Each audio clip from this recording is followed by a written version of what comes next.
میں نے کہا بیٹا یہ کیسے ہو سکتا ہے؟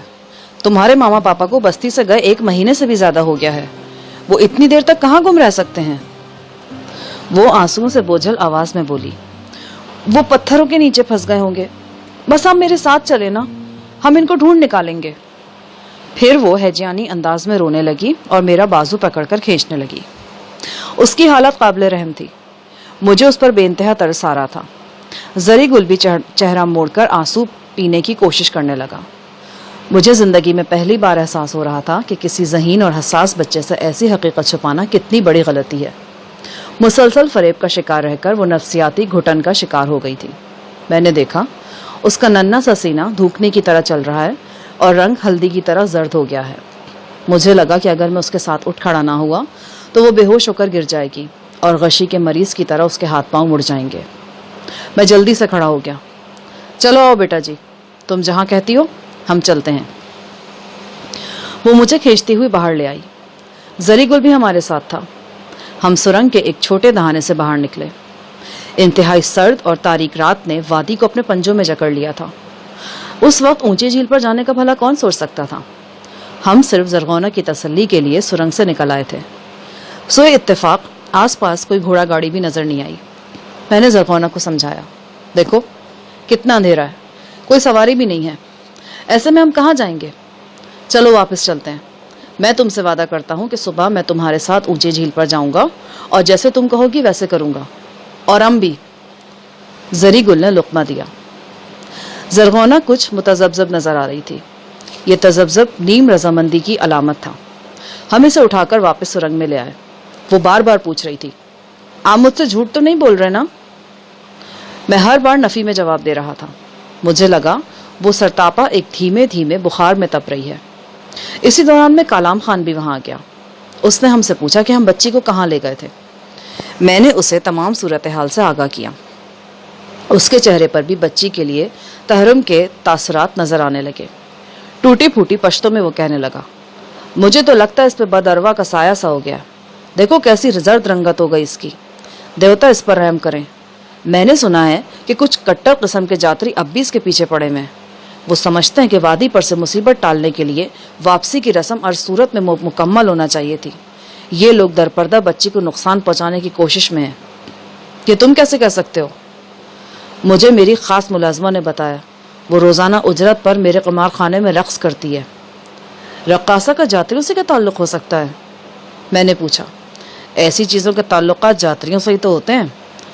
کالام نے ایک آنکھ دبا کر کہا، جاتروں میں ہر ہفتے عبادت کے طور پر جو رقص ہوتا ہے اور اس میں شامل ہونا بڑے اعزاز کی بات سمجھا جاتا ہے۔ عام لڑکیاں اور رقاصائیں اس رقص کے لیے منتخب ہونے کی خاطر بڑھ چڑھ کر تیاری کرتی ہیں۔ رقاصاؤں کو منتخب کرنے کا کام جاتری انجام دیتے ہیں۔ جاتروں کے نیچے تہہ خانوں میں وہ رقاصاؤں کی آزمائش کرتے ہیں۔ اس آزمائش کے دوران انہیں موج ملے کہ کافی مواقع مل جاتے ہیں۔ اس کا مطلب ہے کہ تم بھی جاتریوں کے خلاف ہو؟ ایک بہت بڑا طبقہ جاتریوں کے خلاف ہے، لیکن جاتریوں پر کھلے عام تنقید کرنے کی ضرورت بہت کم لوگ رکھتے ہیں۔ جاتری ایسے لوگوں کے بارے میں خطرناک فتوے دے دیتے ہیں اور ان کا ناقطہ بند کر کے رکھ دیتے ہیں۔ کیا بڑے جاتریوں کو معلوم نہیں کہ ان میں سے کچھ لوگ بچی کو نقصان پہنچانا چاہ رہے ہیں؟ اگر ہمیں معلوم ہے تو انہیں بھی معلوم ہوگا۔ ہو سکتا ہے کہ وہ جان بوجھ کر چشم پوشی کر رہے ہوں۔ در حقیقت مہان جاتری ناقوب کا فیصلہ بہت سے جاتریوں کے لیے حیران کن ہے۔ وہ اس فیصلے کو دل سے قبول نہیں کر پائے۔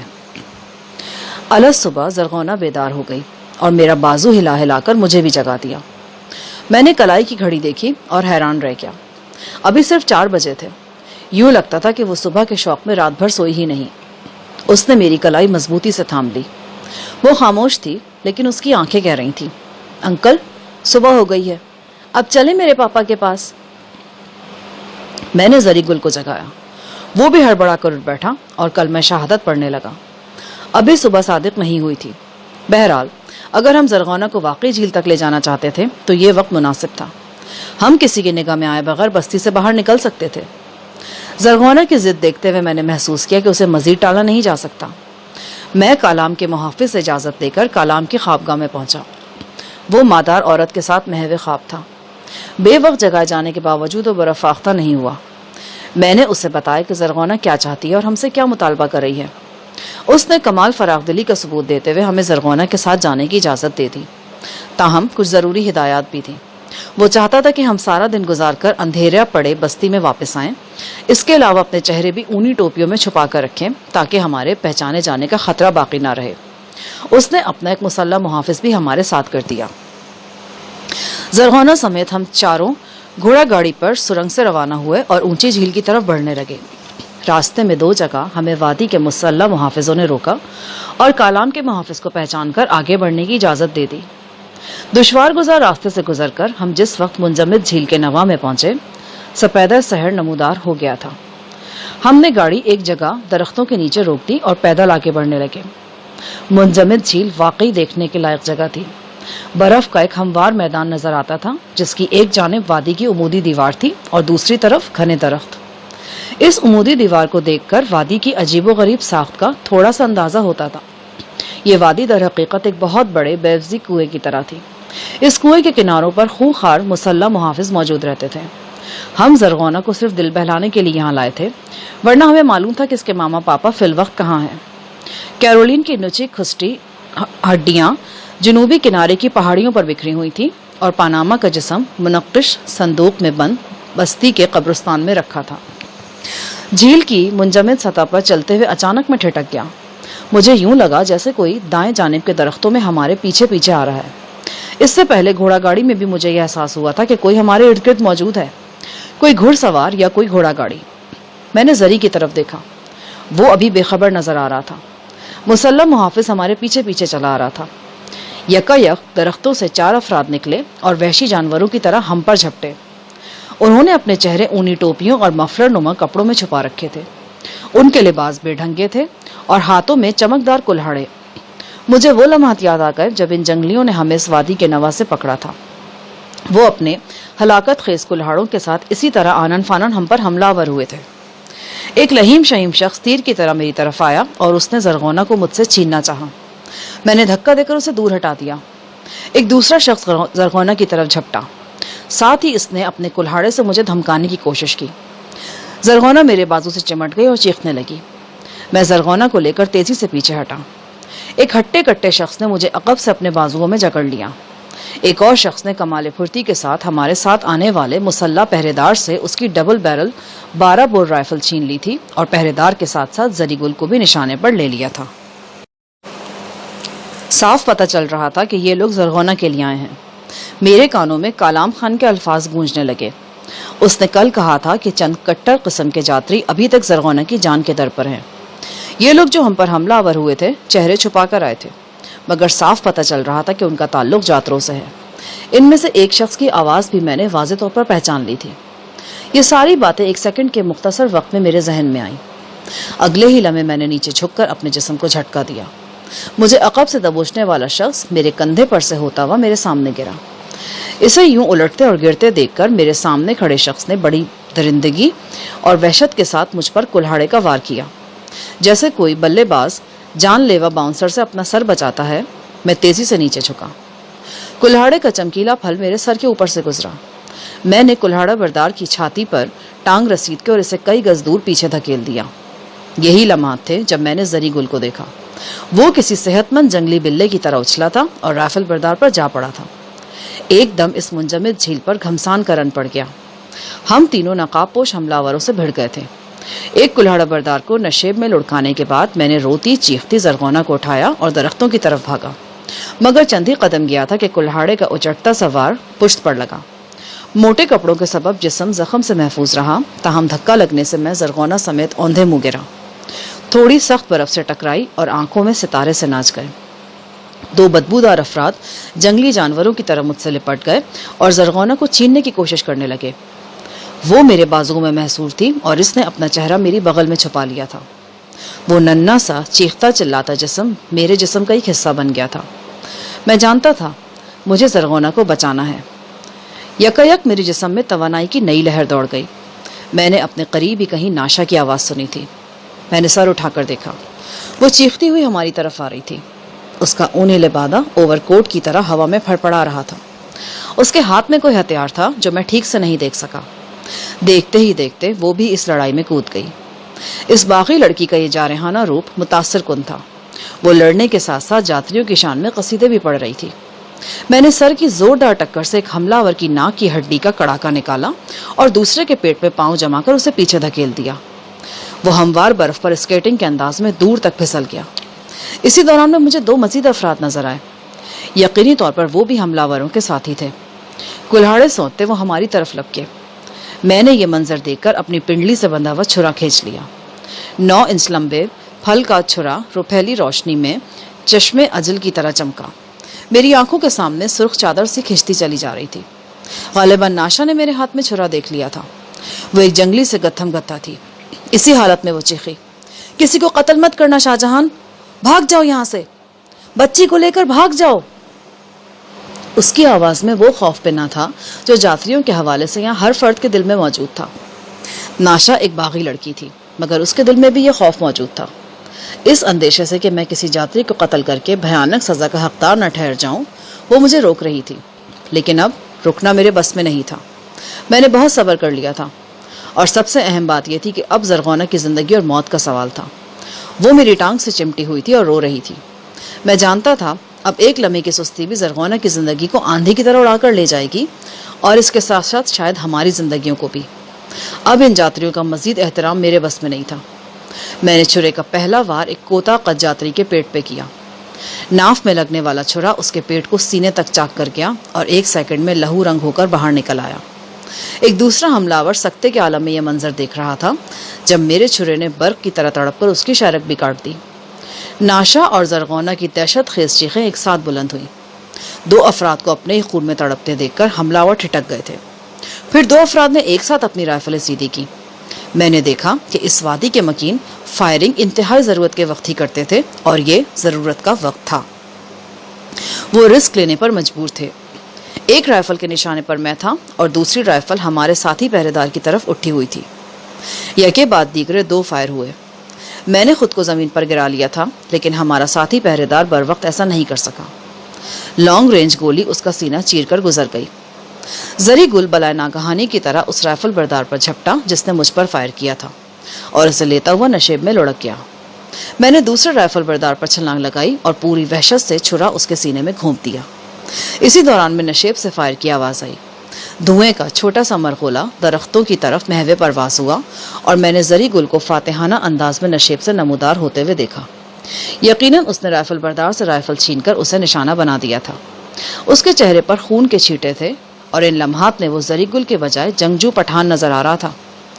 جان جس کی ہتھیلی پر رہتی ہے اور بارود کا دھواں جس کے لیے جاں افزا مہک کی طرح ہوتا ہے۔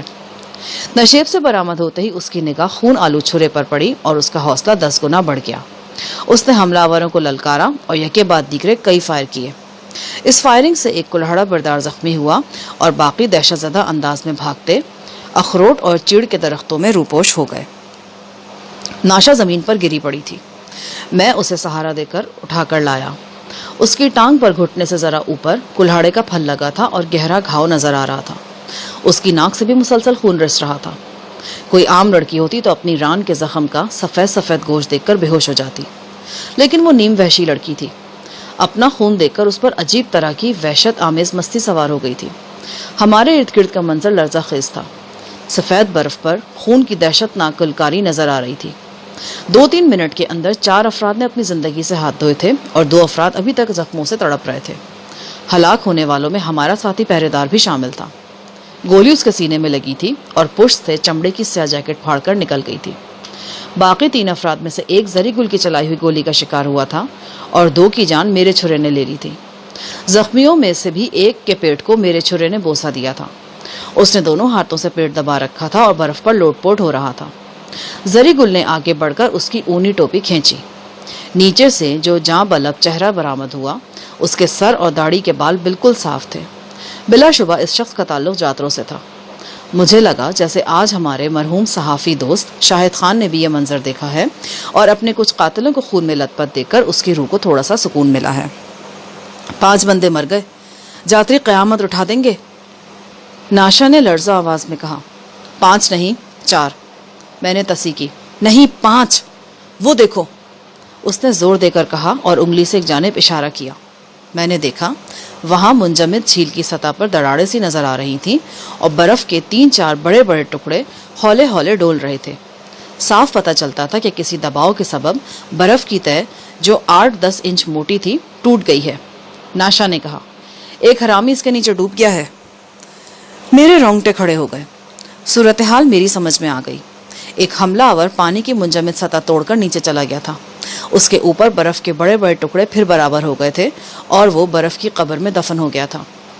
ناشا میرا بازو کھینچتے ہوئے بولی، چلو آؤ، یہاں رکنا ٹھیک نہیں ہے۔ فائرنگ کی آوازیں سن کر وہ کتوں کی طرح طرف دوڑے چلے آئیں گے، پھر ہمارا نکلنا محال ہو جائے گا۔ زرغونہ کا رنگ زرد ہو رہا تھا اور ایک مسلسل ہچکی اس کے جسم کو دہلا رہی تھی۔ میں نے اسے بازوؤں میں اٹھایا۔ زری گل نے زخمی ناشا کو سہارا دیا اور ہم تیزی سے گھنے درختوں کی طرف بڑھے۔ ناشا کی ٹانگ زخمی تھی، اس کے باوجود وہ ہمارے آگے آگے چل رہی تھی۔ زری گل کی طرح میرے ہاتھ میں بھی حملہ آور سے چھینی ہوئی رائفل موجود تھی اور ہم ہر خطرے کا مقابلہ کرنے کے لیے پوری طرح تیار تھے۔ چیڑ، اخروٹ اور دیودار کے فلک بوز درختوں کے نیچے دھند پھیلی ہوئی تھی اور ہمارے قدموں تلے خزاں رسیدہ پتے چرمرا رہے تھے۔ ناشا ان راستوں کے پیچ و خم سے بہت اچھی طرح واقف تھی۔ وہ کبھی ہمیں لے کر کسی جھنڈ میں سے گزرتی اور کبھی کسی نیم تاریک کھائی میں اتر جاتی۔ 20-25 منٹ کے تیز رفتار سفر کے بعد ہم نے اچانک خود کو بستی کے نواح میں پایا۔ جہاں ہم کھڑے تھے وہ ایک سنسان جگہ تھی۔ خزاں رسیدہ درختوں کے ایک جھنڈ میں ایک تنہا مکان نظر آ رہا تھا۔ 90% مکانوں کی طرح اس مکان کی چھت پر بھی کثرت سے جھاڑ جھنکاڑ اگایا گیا تھا۔ زری گل نے میری معلومات میں اضافہ کرتے ہوئے کہا، یہ وہی جگہ ہے جہاں سے ہم نے صفدر صاحب سے واکی ٹاکی پر بات کیا تھا۔ یہاں ناشا کا سہیلی رہتا ہے۔ ہم مکان میں داخل ہو گئے۔ یہاں سرنگ نما لمبے لمبے کمرے تھے۔ ناشا کی سہیلی ناشا ہی کی طرح ایک لمبی تڑنگی اور جنگلی عورت تھی۔ بہرحال وہ ناشا کی طرح خوش شکل نہیں تھی اور اس کی عمر بھی کچھ زیادہ تھی۔ اس کا نام راکشی معلوم ہوا۔ وہ بیوہ تھی۔ وہ اس مکان میں اپنے 4 بچوں کے ساتھ رہائش رکھتی تھی۔ ایک چھوٹا سا باغ ان کا ذریعہ معاش تھا۔ اس پناہ گاہ میں پہنچ کر ہم نے سب سے پہلے ناشا کی مرم پٹی کا انتظام کیا۔ زری گل کی انگلی پر بھی سخت چوٹ لگی تھی اور وہ درمیان سے نیلی ہو رہی تھی۔ اپنی اپنی چوٹیں سہلانے کے بعد ہم ایک اندرونی کمرے میں چلے گئے۔ ناشا کی سہیلی ایک چھوٹے بچے کو لے کر باہر چلی گئی۔ وہ دیکھنے گئی تھی کہ جھیل پر ہونے والے خونی واقعے کے متعلق لوگوں کی کیا رائے ہے۔ اس کی واپسی 1 گھنٹے بعد ہوئی اور اس نے بتایا کہ جاتروں کے 5 بندے مارے جانے پر بستی میں تہلکہ مچا ہوا ہے اور جاتروں میں صفے ماتم بچھی ہوئی ہے۔ ہلاک ہونے والوں میں مہان جاتری ناقوب کا ایک بھتیجا بھی شامل تھا۔ 3 دن ہم نے اس مکان میں بڑی خاموشی سے گزارے۔ اب ہم جاتریوں کے قاتل تھے اور ہمارے ساتھ کچھ بھی ہو سکتا تھا۔ زرغونہ حد درجہ ڈری سہمی تھی اور اسی ڈر کی وجہ سے اسے بخار ہو گیا تھا۔ اس ننھی سی جان نے خود کو قاتل کلہاڑوں کی زد میں دیکھا تھا اور پھر 5 افراد کی بھیانک موت دیکھی تھی۔ وہ اتنی خوفزدہ ہو گئی تھی کہ وقتی طور پر ماما پاپا سے ملنے کی ضد بھی بھول گئی تھی۔ ہاں، کبھی کبھی رات کے سناٹے میں اس کے زرد ہونٹ تھرا اٹھتے اور وہ پاپا پاپا پکارتی۔ جب کبھی اس کی بڑبڑاہٹ مقامی زبان میں ہوتی تو میں سمجھنے سے قاصر رہتا۔ ان 3 دنوں میں نے ایک عجیب بات نوٹ کی تھی۔ اس مکان کے عقبی حصے میں ایک اندھیری کوٹری سی تھی۔ کوٹری تک پہنچنے کے لیے ایک تنگ گلی سے گزرنا پڑتا تھا۔ اس گلی میں ایک نالی تھی جس میں کسی چشمے سے نکلنے والا پانی بہتا رہتا تھا۔ گلی میں بہت سا جھاڑ جھنکاڑ پڑا تھا یا شاید جان بوجھ کر پھینک دیا گیا تھا۔ کوٹری تک پہنچنے کے لیے رکوع کے بل جھک کر اس جھاڑ جھنکاڑ کے نیچے سے گزرنا پڑتا تھا۔ بظاہر یہ کوٹری ویران پڑی تھی اور اس کے دروازے پر زنگ آلو تالا لگا ہوا تھا، لیکن نہ جانے کیوں مجھے محسوس ہوتا تھا کہ اس کوٹری کے اندر کوئی رہتا ہے۔ میں نے شب کی تاریکی میں 2-3 بار ناشا کی سہیلی کو اس اندھیری گلی کی طرف جاتے دیکھا تھا۔ کبھی کبھار کوئی آہٹ بھی سنائی دے جاتی تھی۔ ایک شام بستی کی طرف سے نوبت پیٹے جانے کی آواز آئی۔ یہ نوبت ایک خاص انداز میں پیٹی جا رہی تھی۔ کبھی اس کا آہنگ بلند اور کبھی دھیما ہو جاتا تھا۔ نوبت کی آواز سنتے ہی گھر میں ہلچل نظر آنے لگی۔ راکشی کے فاقہ زدہ بچوں کے چہروں پر امید کی کرن نمودار ہوئی اور وہ باہر کو بھاگے۔ راکشی بھی جلدی جلدی کمروں کے دروازے بند کر کے بستی کی طرف روانہ ہوئی۔ جاتے جاتے وہ مقامی زبان میں زری گل سے کچھ کہہ گئی تھی۔ میرے پوچھنے پر زری گل نے بتایا، ہماری سمجھ میں تو اتنا ہی آیا کہ بستی میں کھانا وغیرہ تقسیم ہوگا، شاید بستی کے ڈاکو لوگ کہیں پھر ڈاکہ مارنے میں کامیاب رہا ہے۔ میرا ذاتی خیال بھی اس سے ملتا جلتا تھا۔ سب آنن فانن نکل گئے تھے اور گھر ایک دم بھائیں بھائیں کرنے لگا تھا۔ میں اور زری گل اپنے کمرے میں بیٹھے اور باتیں کرتے رہے۔ زرغونہ سو رہی تھی۔ قریباً 1 گھنٹہ گزر گیا مگر کوئی واپس نہیں آیا۔ اچانک مجھے لگا کہ جھاڑ جھنکاڑ کے پیچھے چھپی ہوئی کوٹری میں کوئی رو رہا ہے۔ میں نے غور سے سنا۔ میرے کان دھوکہ نہیں کھا رہے تھے۔ کوئی شخص دھاڑے مار مار کر رو رہا تھا اور ساتھ ساتھ کچھ بول بھی رہا تھا۔ میں اور زری گل کمرے سے باہر نکلے اور نیم تاریک گلی میں پہنچ گئے۔ آوازیں اب واضح تر ہو گئی تھیں۔ پھر ایک دم کوٹری میں موجود شخص دروازے پر مکے برسانے لگا۔ میں اور زری جھاڑ جھنکار میں سے گزر کر دروازے تک پہنچے۔ اتفاقاً میری نگاہ دروازے کے اوپر دیوار کے ایک چھوٹے سے خلا میں پڑی۔ یہاں دروازے کے قفل کی چابی موجود تھی۔ چند لمحے سوچنے کے بعد میں نے مقفل دروازہ کھول دیا۔ مجھے ایک حیرتناک منظر دکھائی دیا۔ کمرے کے وسط میں ایک شخص اوندے منہ فرش پر پڑا تھا اور ماتم کنا انداز میں رو رہا تھا۔ اس کے جسم پر انتہائی بوسیدہ لباس تھا اور بال جٹاؤں کی صورت میں چہرے پر بکھرے ہوئے تھے۔ میں یہ دیکھ کر حیران رہ گیا کہ اس کی پیشانی پر پرانے زخم کا ایک نہایت بدنما داغ تھا۔ اس داغ کے سبب اس کی ایک آنکھ چھوٹی نظر آ رہی تھی اور دونوں ابرو آپس میں مل گئے تھے۔ بادی النظر وہ ایک کریا شخص تھا اور اسے اندھیرے میں اچانک دیکھ کر کوئی بھی خوفزدہ ہو سکتا تھا۔ وہ ہمیں دیکھے بغیر بولتا جا رہا تھا۔ اس کے لہجے میں دنیا جہاں کا کرب سمٹا ہوا تھا۔ پھر اچانک اس کی نگاہ ہم پر پڑی اور وہ ششدر رہ گیا۔ یقیناً اس کے وہم و گمان میں بھی نہیں تھا کہ دروازہ کھولنے والے ہم ہوں گے۔ وہ اٹھ کھڑا ہوا اور مقامی زبان میں تیز تیز بولنے لگا۔ زری گل اس کی باتیں کسی حد تک سمجھ رہا تھا اور بار بار انکار میں سر ہلا رہا تھا۔ پھر زری گل نے اپنی صفائی میں کچھ کہا۔ بدنما شخص قدرے مطمئن نظر آنے لگا۔ زری گل کی زبانی مجھے پتا چلا کہ یہ شخص شراب کا سخت رسیہ ہے۔ وادی میں قحط سالی کی وجہ سے مقامی اور غیر مقامی شراب ناپید ہو گئی ہے۔ اب شراب کی جان توڑ طلب نے اس شخص کو ہلکان کر رکھا ہے اور یہ دیواروں سے سر ٹکرا رہا ہے۔ شراب کو اپنی کمزوری بنانے والے لوگوں کو جب یہ انگور کی بیٹی دستیاب نہیں ہوتی تو ان کا یہی حال ہوا کرتا ہے۔ تاہم یہ بدنما شخص کی آنکھوں میں دیکھ کر مجھے اندازہ ہو رہا تھا کہ یہ شخص بستی کے عام افراد کی طرح شوقیہ شرابی نہیں ہے۔ کوئی اندرونی آگ ہے جسے وہ سیال آتش سے ٹھنڈا کرنے کی کوشش کرتا ہے۔ اسی دوران میں خاتون خانہ یعنی ناشا کی سہیلی راکشی اپنے بچوں کے ساتھ گھر میں وارد ہو گئی۔ ہمیں بند کوٹری میں بدنما شخص کے ساتھ پا کر وہ بری طرح چونکی۔ پھر وہ ہمارے پاس آئی اور قینچی کی طرح زبان چلانے لگی۔ اس کا مخاطب زری تھا کیونکہ وہی یہ دھواں دھار زبان سمجھتا تھا۔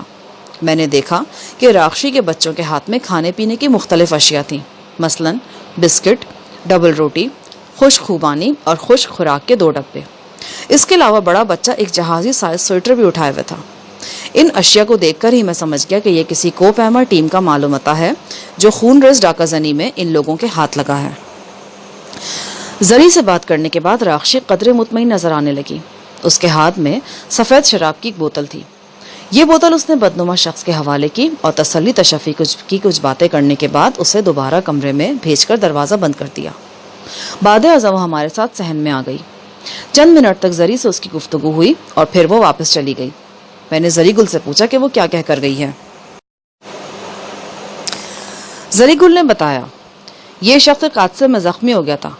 آپ نے دیکھا یہ کہ اس کے ماتھے پر کیسا برا داغ ہے۔ راکشی نے اسے اپنے گھر میں رکھ کر اس کا علاج کیا، بس تب سے یہ اسی گھر میں پڑا ہے۔ جب یہ زخمی ہوا تھا تو اس کا شادی ہونے والا تھا، لیکن اب یہ شادی کرانا چاہتا ہے اور نہ ہی اپنے گھر والوں کے سامنے جانا چاہتا ہے۔ پچھلے 7-8 ماہ سے وہ اس کوٹری سے نکلا ہی نہیں ہے۔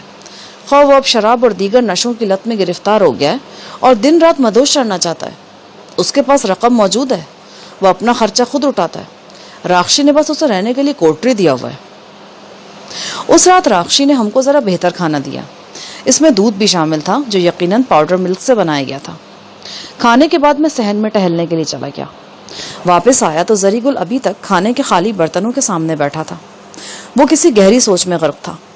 اس کی نگاہیں اپنی زخمی انگلی پر مرکوز تھی اور وہ بے خیالی میں ہولے ہولے انگلی کو ہلاتا جا رہا تھا۔ میں نے کہا، یہ انگلی اس لیے زخمی ہوئی کہ تم اس سے بہت غلط قسم کے کام لیتے رہے ہو۔ کس سلسلے میں؟ اپنی محبوبہ کلثوم کے سلسلے میں۔ تم نے خود مجھے بتایا تھا کہ اپنی کوٹری کی کھڑکی میں بیٹھ کر تم اسی انگلی سے اس کو اشارے کرتے تھے اور اپنے پاس بلاتے تھے۔ استاد صاحب، آپ کیسا بات کرتا ہے؟ اب اس انگلی کے بارے میں نہیں سوچ رہا، ہم کسی اور بارے میں سوچ رہا ہے۔ مجھے بتاؤ، شاید میں تمہارا مسئلہ حل کر سکوں۔ وہ بولا، آج شام جب راکشی اس بند کوٹری والے بندے سے باتیں کر رہا تھا تو راکشی نے اس کا نام امن لیا تھا۔ ام کو لگتا ہے کہ ام نے کچھ دن پہلے بھی یہ نام کہیں سنا ہے۔ امن؟ میں نے زیر لب دہرایا۔ فوری طور پر تو کچھ یاد نہیں آیا، لیکن چند سیکنڈز بعد ذہن میں جھماکا سا ہوا۔ میں ایک دم سیدھا ہو کر بیٹھ گیا۔ آمن اس لڑکے کا نام تھا جس نے کوکی دادا کی بیٹی ساپینہ سے خفیہ شادی کی تھی اور پھر ایک روز اچانک گھر سے غائب ہو گیا تھا۔ کوکی دادا کی بیٹی ساپینہ اپنے معصوم بچے کو گود میں لے کر ہر روز اپنے محبوب کی واپسی کا انتظار کرتی تھی اور ہر شام مایوسی اوڑھ کر سو جاتی تھی۔ اس کا کہنا تھا کہ اس کا محبوب روزگار کی تلاش میں گیا ہوا ہے اور جلد لوٹ آئے گا، لیکن اس کے باپ کوکی دادا کا کہنا تھا کہ وہ کبھی نہیں لوٹے گا۔ وہ ساپینہ کو دھوکہ دے کر راہ فرار اختیار کر چکا ہے۔ یہ ساری باتیں ایک سیکنڈ کے مختصر وقفے میں میرے ذہن میں لپک گئیں۔ تو کیا یہ وہی آمن تھا؟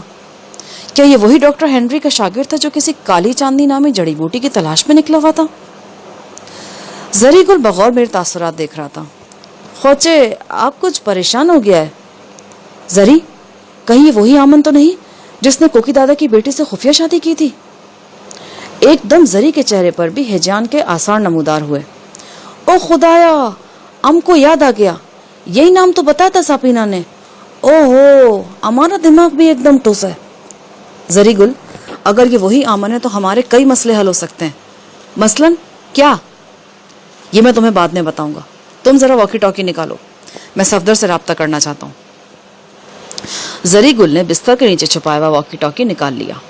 یہ واکی ٹاکی ہم نے مسلسل اپنی تحویل میں رکھا ہوا تھا اور 4 دن پہلے جب ہم کالام خان کے گھر سے روانہ ہوئے تھے تو واکی ٹاکی زری کے لباس میں موجود تھا۔ میں نے صفدر سے رابطہ کرنا چاہا تو زیادہ دشواری نہیں ہوئی۔ بستی کے مختصر حالات معلوم کرنے کے بعد میں نے صفدر کو ہدایت کی کہ وہ فوراً ناشا کو تلاش کرے اور اسے راکشی کے گھر بھیجے۔ میری اس کوشش کا خاطر خواہ نتیجہ نکلا۔ ٹھیک آدھے گھنٹے بعد ناشا میرے سامنے بیٹھی تھی۔ رسمی بات چیت کے بعد میں نے ڈرامائی انداز میں ناشا سے کہا، ہمیں معلوم ہو گیا ہے کہ اس گھر میں راکشی کے علاوہ اور کون رہتا ہے۔ ناشا بری طرح ٹھٹک گئی۔ میں نے کہا، اس کا نام آمن ہے اور وہ کوکی دادا کا ہونے والا داماد ہے۔ ناشا نے اپنے دلی تاثرات چھپائے اور انجان بن کر بولی، کون آمن؟ تم کس کی بات کر رہے ہو؟ میں نے ناشا کو سمجھایا کہ ٹال مٹول سے کچھ حاصل نہیں۔ میں پورے وثوق کے ساتھ کہہ سکتا ہوں کہ یہ وہی آمن ہے جس سے ساپینہ محبت کرتی تھی اور اب جس کے انتظار میں رو رو کر وہ اپنی آنکھیں گوا رہی ہے۔ تھوڑی سی ہچکچاہٹ اور تھوڑے سے تذبذب کے بعد ناشا مان گئی۔ ایک گہری سانس لیتے ہوئے اس نے بڑے مردانہ انداز میں اپنی زخمی ران کو سہلایا اور بولی، ہاں یہ وہی آمن ہے، لیکن ایک بات یاد رکھو، اس شخص کو یہاں زبردستی کسی نے نہیں رکھا، بلکہ یہ کہنا چاہیے کہ وہ زبردستی یہاں رہ رہا ہے۔ اس نے 2-3 ماہ پہلے راکشی کو دھمکی دی تھی کہ اگر راکشی نے اسے یہاں سے نکالنے کی کوشش کی یا اس کے بارے میں کسی کو بتایا تو وہ خودکشی کر لے گا۔ در حقیقت وہ بہت پیار کرتا تھا اس لڑکی سے۔ اس میں اتنی ہمت نہیں کہ وہ اس لڑکی کا سامنا اس حالت میں کرے۔ وہ مر جائے گا لیکن بستی میں واپس نہیں جائے گا۔ مگر اسے ہوا کیا تھا یہ ابھی تک اس نے ٹھیک سے نہیں بتایا۔ بس اتنا معلوم ہوا ہے کہ وہ 6-7 ماہ پہلے بستی سے غائب رہنے کے بعد واپس آنے کی تیاریاں کر رہا تھا۔ بڑے شوق اور جوش و خروش کے ساتھ واپسی کے دن گن رہا تھا کہ یہ حادثہ ہو گیا۔ میرے خیال میں آمن کسی کھائی میں گرا ہے، پتھر لگنے سے اس کا چہرہ مسخ ہو گیا ہے۔ میں نے کہا، میرے خیال میں تو یہ اس نوجوان کی بے وقوفی ہے کہ وہ اپنے میں واپس جانے کے بجائے خود کو نشے میں برباد کر رہا ہے۔ میں نے بتایا نا کہ وہ اس لڑکی کو اپنی صورت نہ دکھانے کی قسم کھا چکا ہے جس سے اس کی شادی ہونے والی تھی۔ ناشا، تم بھی ایک عورت ہو، کیا تم سمجھتی ہو کہ آمن ٹھیک کر رہا ہے؟ ناشا چپ رہی۔ میں نے سلسلہ کلام جوڑتے ہوئے کہا، جہاں تک میں عورت کو سمجھتا ہوں، ایک اچھی عورت اپنے شوہر کی شکل و صورت سے زیادہ اس کی ذات سے پیار کرتی ہے، اس کے وجود سے پیار کرتی ہے جو اسے ماں بناتا ہے اور اس کی نسوانیت کو اپنی محبت سے مکمل کرتا ہے۔ تمہارا کیا خیال ہے؟ بھائی مجھے کچھ نہیں معلوم کہ تم کیا انشنٹ بول رہے ہو۔ بہرحال میرا بھی یہی خیال ہے کہ آمن زبردست دماغی الجھنوں کا شکار ہے۔ مرد ایسے ہی بیکار ہوتے ہیں، شاید تم بھی ایسے ہی ہو۔ اگر آمن حوصلہ کر لے اور اپنے پاگل پن پر قابو پا کر اس لڑکی کے پاس چلا جائے تو وہ یقیناً اسے قبول کر لے گی، اسے محبت بھی دے گی، اس کے بچے بھی پیدا کرے گی اور وہ سب کچھ کرے گی جو گھریلو عورت کا نصیب ہوتا ہے۔ میری نگاہوں میں ساپینہ کا چہرہ گھوم رہا تھا۔ اس کی وہ آنکھیں یاد آ رہی تھیں جن میں وہ اپنے محبوب کا انتظار منجمد لیے کھڑی تھی۔ اس کے مہر بلب ہونٹ یاد آ رہے تھے۔ یہ بات ضرور تھی کہ آمن کا مست چہرہ دیکھ کر ساپینہ کو زبردست جھٹکا لگنا تھا، لیکن زخمی چہرے والے آمن کا ملاپ اس جدائی سے بہت بہتر تھا جو ساپینہ کو اب جھیلنا پڑ رہی تھی۔ وہ کسی خزاں رسیدہ پتے کی طرح سوکھتی جا رہی تھی اور عنقریب مرجھا کر ختم ہونے والی تھی۔ میں تصور بھی نہیں کر سکتا تھا کہ اس طرح اچانک ساپینہ کے گمشدہ محبوب سے ملاقات ہو جائے گی، بلکہ میں اس واقعے کو بہت حد تک بھول ہی چکا تھا۔ اب وہ سب کچھ پھر سے ذہن میں تازہ ہو گیا تھا۔ میرے کانوں میں وہ الفاظ گونج رہے تھے جو آمن نے بوقت رخصت ساپینہ سے کہے تھے. ساپینہ، اپنے آمن پر بھروسہ رکھنا. میں جا رہا ہوں لیکن بہت جلد واپس آؤں گا. واپس آتے ہی میں شان اور عزت سے تمہیں بیاہ کر اپنے گھر لے جاؤں گا. یہ میرا وعدہ ہے تم سے. جب سردیاں بیت جائیں گی اور چشموں سے پانی بہنے لگے گا اور درختوں پر پتے آ جائیں گے تو میرا انتظار شروع کر دینا.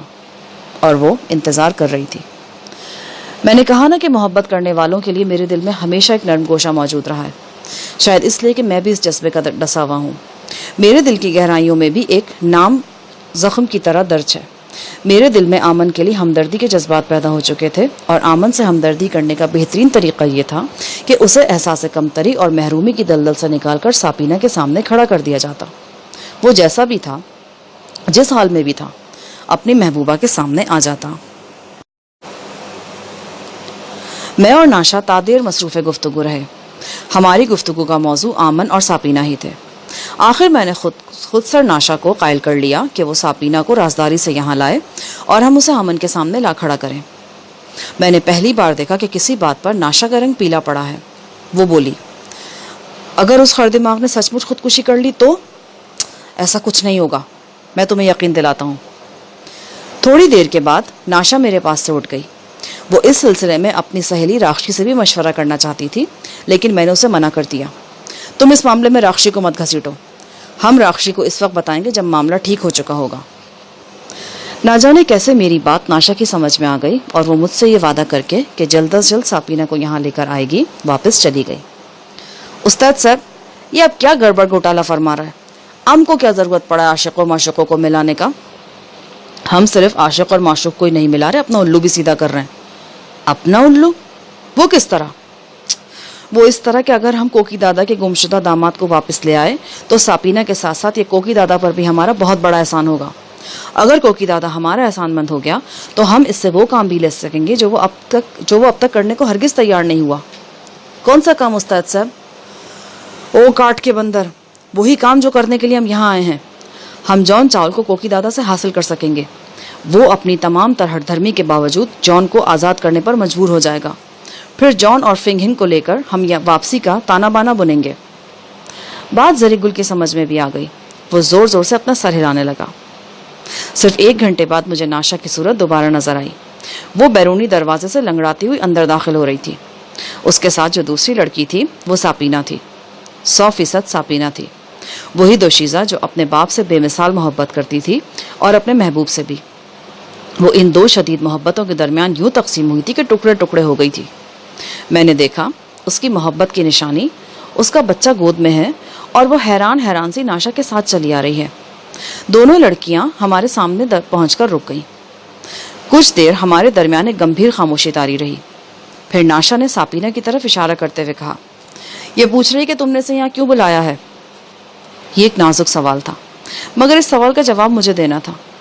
میں نے ایک گہری سانس لے کر اس نیم تاریک گلی کی طرف دیکھا جس کے آخر میں ایک بند دروازہ تھا. اس دروازے کے پیچھے وہ شخص موجود تھا جسے ساپینہ کبھی اپنا محبوب کہتی تھی. اس شخص کے بارے میں اب تک بستی میں بہت سی قیاس آرائیاں کی گئی تھیں اور بے شمار اندازے لگائے گئے تھے. اس کی گمشدگی اب تک ایک سوال بنی ہوئی تھی. کسی کو معلوم نہیں تھا کہ اس سوال کا جواب بستی کے ہی ایک گھر کے اندر موجود ہے. میں نے ناشا اور ساپینہ کو ساتھ لیا اور جھاڑ جھنکاڑ میں چھپے ہوئے بند دروازے کی طرف بڑھا. اس دلچسپ ترین کہانی کے بقیہ واقعات 7ویں حصے میں ملاحظہ فرمائیں.